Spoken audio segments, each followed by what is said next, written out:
Hi, everyone. Judge Andrew Napolitano here for Judging Freedom. Today is Thursday, August 11th, 2022. It's about 10:35 in the morning here on the East Coast of the United States. A lot of people, even Democrats, are up in arms over the latest legislation making its way through Congress, which would treble the size of the IRS. Now, there's a lot of bad legislation in this package. This is the one that Senator Joe Manchin and Senator Kirsten Sinema eventually relented to, and that passed the Senate 51-50 with Vice President Harris breaking the tie. It's called the Reduction of Inflation Act. It's absurd that the government thinks, or that the Democrats think, they can reduce inflation by spending more money. That's like trying to put out a fire with gasoline. Spending more money, particularly government money, is what causes inflation. But that's not what I want to talk about. I want to talk about just one small part of this, and that's the money that's going to beef up the IRS. So everybody knows how taxes work in America. You fill out your own tax form and you tell the government what you think you owe it. If they agree and they have your money already, they send it back to you. If they disagree, you work it out. But now you're going to work it out at the point of a gun. Yes. So the IRS budget is going from $12 billion a year to $80 billion a year. And the direction in this legislation, 12 to 80 billion a year. And the direction in this legislation is for the IRS to hire 87,000 new agents. So before the legislation even passed, the IRS posted a public ad, a public advertisement for agents. We're going to show you the relevant portion of the ad, and when you see what's highlighted in yellow, it'll make your hair curl. Take a look at this. IRS agents' major duties. You can read what's there, but read what's in yellow.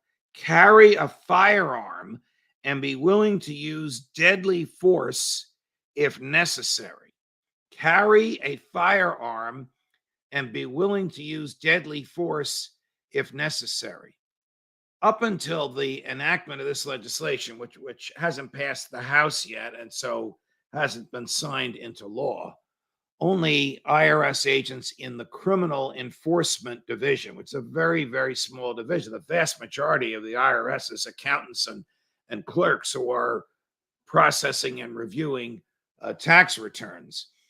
Up until the present time, or whenever this legislation passes, and maybe some angel will appear and strike this clause from the legislation before Joe Biden signs it into law, only members of the Criminal Investigation Division of the IRS, which is a very small portion of it, just a few thousand employees, were allowed to carry guns.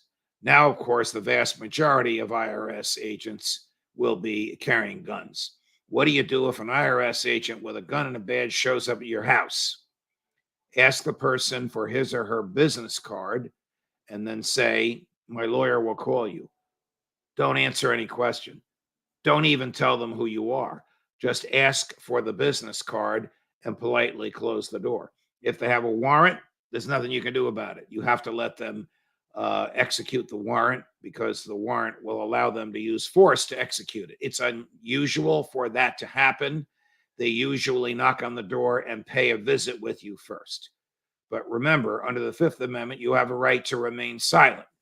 You don't have a right not to fill out your tax returns, but you have a right to remain silent, which means if they knock on your door, unless your lawyer is there and willing to engage them, take the card and tell them your lawyer will call them and have a nice day.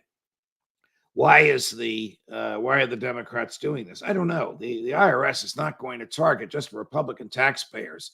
They're going to target a class of taxpayers, probably those reporting between $75,000 and $250,000 a year. That's where most of the audits occur.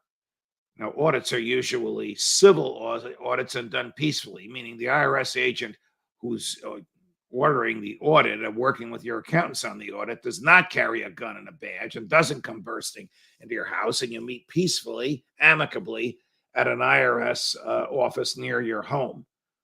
But why the firearms is beyond me. Oh, and before this legislation even passed, in the past year, the IRS has purchased more than $700,000 worth of handguns and ammunition.